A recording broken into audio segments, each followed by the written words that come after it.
Hey everyone, Mike here today with some final thoughts here on Hades. I've hit credits in this game, so I've completed the main storyline, if you will, and beyond that, I'm not going to really spoil anything. I'm not going to talk about any specifics. However, you will see some later gameplay mechanics, in the sense that once you've gotten far enough in runs, you'll unlock most of this stuff anyways, but that's, again, gameplay mechanics side. I don't think that's much of a spoiler. But anyways, let's load in here, right? I've completed a run, so we're back in the house. You can see some of these characters have stuff that they want to talk about, which I will not talk to them because one of them has spoilers at this point. Oh, I've already turned in the fish, which gives me some of the resources you see on the right hand of the screen there. And yeah, let's get ready for another run, kind of hop in there and go with it. So in your room here, there are missions, quests you can turn in. There's also permanent upgrades that you can purchase. I've not bought all of them yet, but that's fine. And then here we can get some of our different weapons out. I'll stick with the bow. But yeah, these are all the different weapons you can choose. You can also customize weapons eventually, which again, Let me see you now this for is what a you truly are. slightly later game thing that you'll unlock. Same as this here, which is a difficulty modifier. So we'll keep it on the easy difficulty. Has a no modifiers, then get started here. Lord Ares. So yeah, gameplay side, game's pretty straightforward, I think. You know, you start off with an upgrade of sorts right off the bat. So it's probably a boon from one of the gods, though it can be the hammer, which are different upgrades. But anyways, you get 3 choices here. Depending what weapon you have and what setup you have, some of these choices might be better than, say, the higher tier rare one. It depends what you're going for. I'll go for that rare one because that's kind of what I want to do. Great, we have the hammer I referred to earlier. So this hammer has different upgrades, and sometimes that's what you get right off the bat, which, when that happens, probably going to do pretty well. The spell could use a little fine-tuning.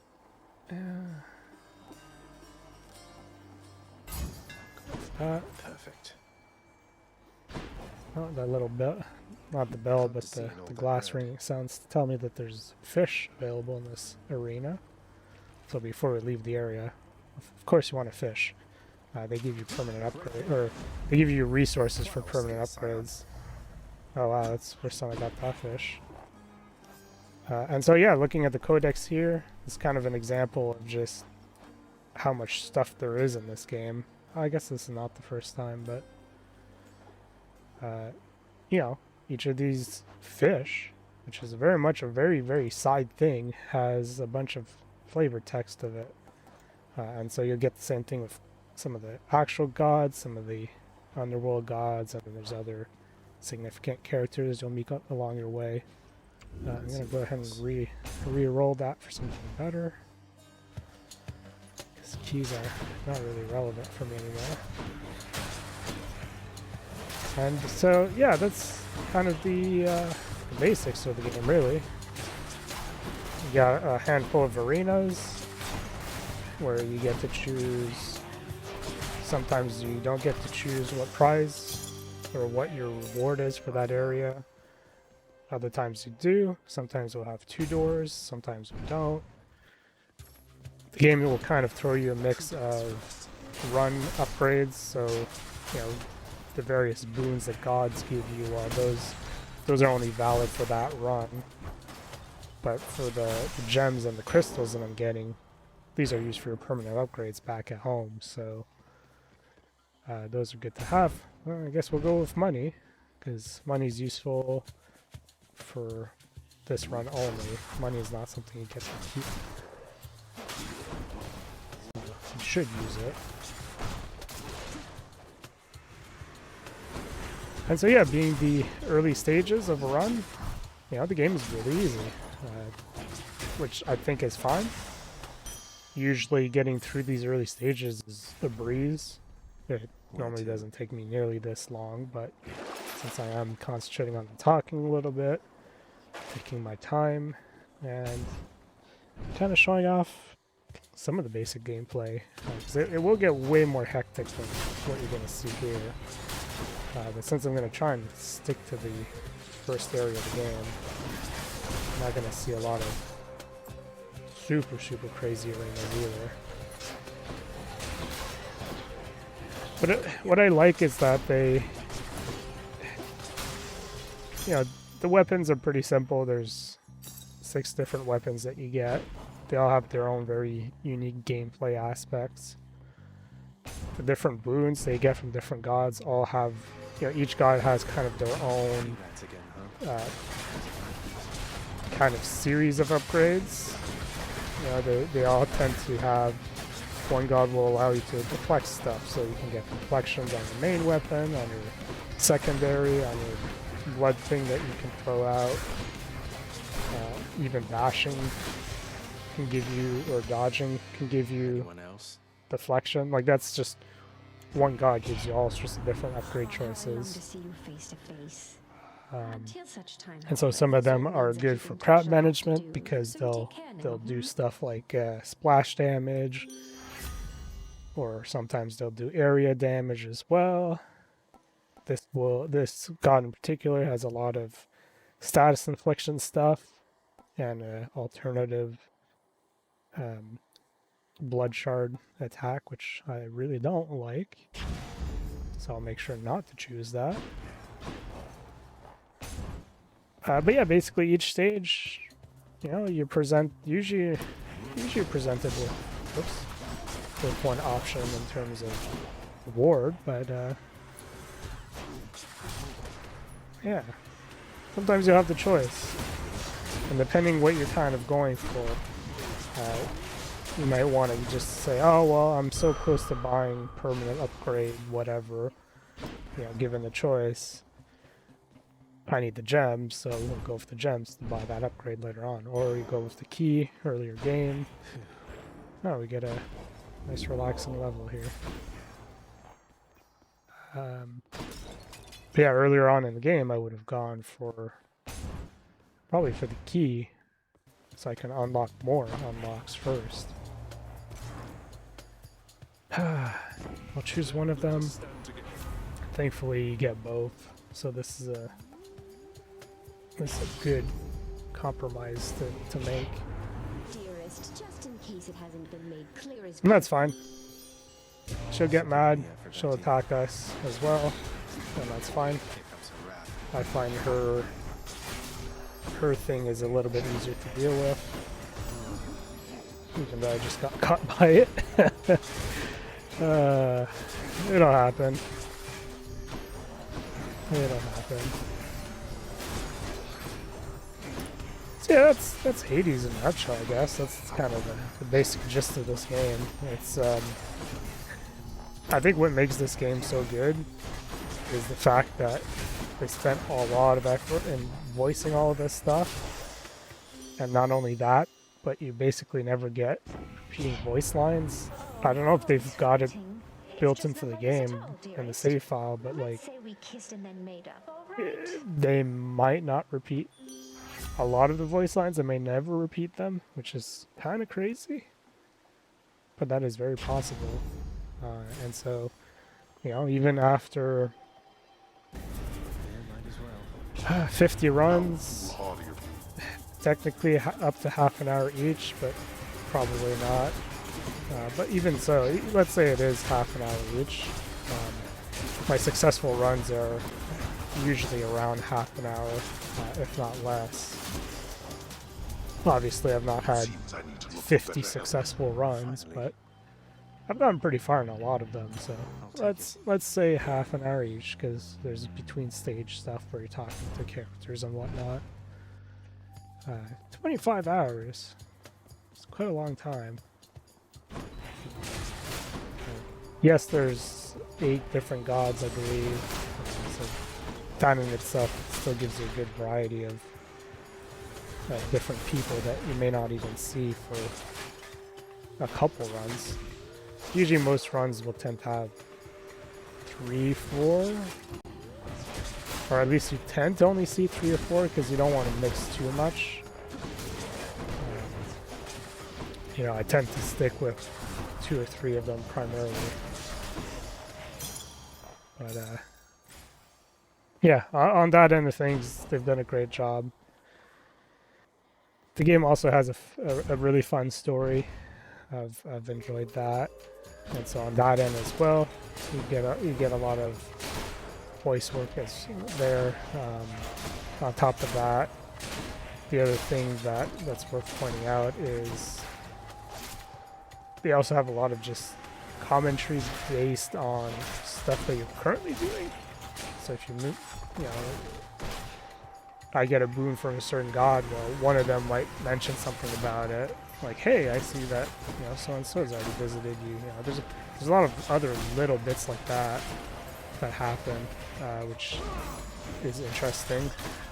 And to kind of take that a step further, there's also story aspects and elements that happen, which they'll also tend to point out too. So What lurks in the river Styx? it's incredible. I think on one hand, the gameplay side of things, the game is very responsive, very snappy, Another hellfish. plays really well. They recommend to play with a controller at the beginning, but I've been playing mouse and keyboard perfectly fine. So let's go for the chaos option. See what kind of crazy thing I can get. The Shiny. chaos options are always a trade-off of short-term. Yeah, see, mentions Aphrodite, which she did give me something.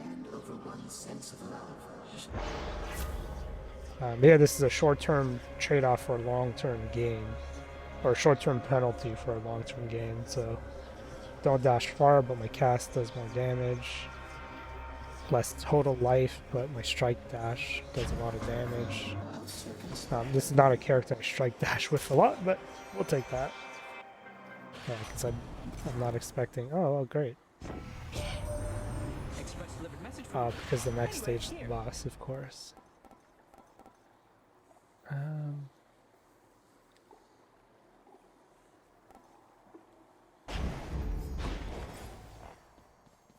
go with that. Time to face the Furies. Electo. Great. So, I've got a lot to be thankful for, you know, Redblood. Yeah, I've faced her quite a handful of times already, and she still has unique stuff to say every time. Perish the thought, Electo. Yeah, it just shows how much work and effort they've put into it. And that's kind of what this game really is. It's, on one hand, you have a run-based game that is just absolutely phenomenal, really fun to play. You know, that alone makes it's up there. It's probably one of the best that I've played, and that's just looking at that aspect of it. And now add in the fact that they've done all of this extra side stuff to really stand out and make it unique and interesting. It's, yeah, I don't really have much else to add beyond it's simply incredible. You know, this game is absolutely without a doubt on a completely different level, and at least for me, this is, I'd have to sit down and really think about it, but See you later. this is definitely top 5 game of all time for me, just for the amount of work and effort they've put into it, and just, yeah, all the story side of things, all the dialogue, and all the extra touches that they've done. Take what is already a phenomenal game and just bringing up to that next level where you can throw that kind of money to much bigger studios with much more staff, and even they wouldn't put out something like this. Like, it's, yeah, it's a very passionate group of people, and I've seen it before. Every Supergiant game has been really, really good. And this is them kind of getting up to that next level and really letting it go wild. It's a truly, truly phenomenal game. And yeah, I could see some people maybe having problems with it, but be hard pressed to find too many flaws. And let's say this is not your kind of game. You enjoyed the gameplay, or you maybe don't enjoy the gameplay, or you're finding it too difficult. That's fine. The game straight up gives you the option to play it in God mode, so you could just enjoy the story and all the cool stuff that they've done. Like, that is an option. You can do it. And again, that's something seems kind of silly and basic, but really, not many people out there would do it. And so, yeah. Save less. Every time you finish a room, you can just quit out and save. But yeah, as you can see, there's an option for that. There's an option for a brighter cursor, it's a bit easier. There's a timer display as well. For those of you who are doing competitive runs, and I think that's the other thing worth pointing out. Despite the fact that I've kind of completed the game and I've done a couple more runs since I've kind of completed the main story. Let's use that kind of hypothetical 25 hours total playtime. In terms of like actual other story bits, because there's a lot of side stuff that you can still do, I could probably spend another 25, maybe. If I'm only doing the side stuff, it would probably be about 25 hours to finish all of that as well. So I'd spend twice the amount of time I've spent so far. And then in terms of like actually hitting absolute highest level, highest tier options, because there are ways to make the game more difficult. If I want to go down that route, there's probably another 50 hours of gameplay in there. I've barely scratched the surface on that end of things too. So for people who absolutely love the game and just want to get more of it after they finish the story, yeah, I've barely scratched the surface on what there is on offer here. So not only is it a great game, it's really fun. If you're like me, you've got a huge backlog of games, you don't really want to get into these games that never necessarily end. Well, the game does have kind of a proper ending that you can hop off there and go continue playing your backlog of games, hopefully finding more gems like this. But yeah, and of course the people want to stick around because they love it that much. Well, this game has really long legs in terms of what you can do with it.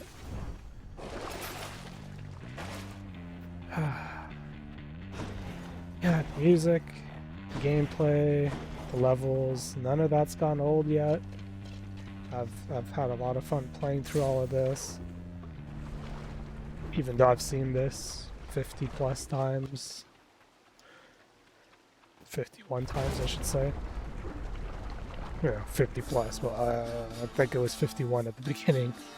So we'll go with that number. Maybe not quite, because this is the second area. Yeah. Whatever. It is what it is. Yeah, they've done just really smart decisions the whole way. Because this seems really hectic and kind of overwhelming when you're first looking at it. As someone who's not playing the game actively, right? This probably does look kind of crazy. But this is super casual, at least at this point. It's not particularly difficult or challenging. And they do a really good job at ramping that up too when you start playing the game. They only introduce one kind of enemy. Uncle Poseidon. And you see it in the early levels too, how there's only a couple enemies in the first level, a couple more in the second. You might get a second wave in the third level. But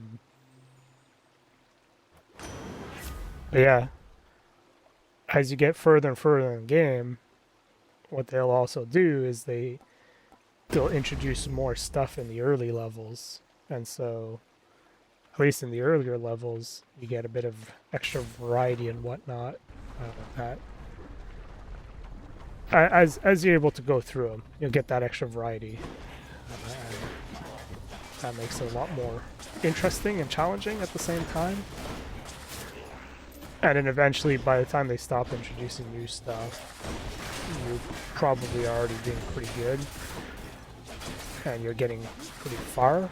And so those early levels stop being much of a challenge. And instead you use them to at least give yourself a nice solid baseline for whatever build you're going for. You occasionally will have the option to choose between one or two different gods. Or you'll get those chaos gates early on, and kind of depending how you equipped yourself early game, that can kind of dictate what path you take later on. Just get through the level here, make sure there's nothing else. I don't really need the HP, so we'll go for a level up here. So yeah, I think that's about it for Hades. I don't really have too much else I can think of. I know this game has tons of, kind of, I wouldn't say secrets, but tons of just little hidden stuff that, the more you play, the more you discover some of these things. And it's always been a nice, pleasant surprise. Especially the story, kind of some of the twists and turns that were happening were quite amusing and enjoyable. It's been a while since I've had a game where I just want to keep playing it and get further and further, and I'm spending a lot of time in it. With a game like Dead Cells, I had a lot of fun playing that, and I think was really well done. But all the story and stuff that they've put into this just brought it to that next level and made it that much more addictive. I believe this is the last level before a boss battle. So I think we'll end it here because I don't really have too much else to add. Yeah. Alright, I'll end it here. Like I said before, I've had a lot of fun with Hades. I would probably play through to the end if I could and do all the content. But at the same time, I've got such a big backlog of games. I might keep this installed. If not, I'll put it on the back burner. We'll see. But yeah, if I sat down and thought about my top 3 or top 5 games of all time, this is absolutely on the top 5, maybe even on the top 3. It really is just that good. And looking at all the Steam reviews, plenty of other people agree as well. So that's Hades. I've had a great time with it. I've played on Game Pass here. I'm playing with mouse and keyboard, but on the main menu the game does recommend to play with gamepad. I've played with gamepad and it's totally fine too. So yeah, I'll leave you guys with that. Hope you guys enjoyed, and I'll see you guys next week with some other gameplay video.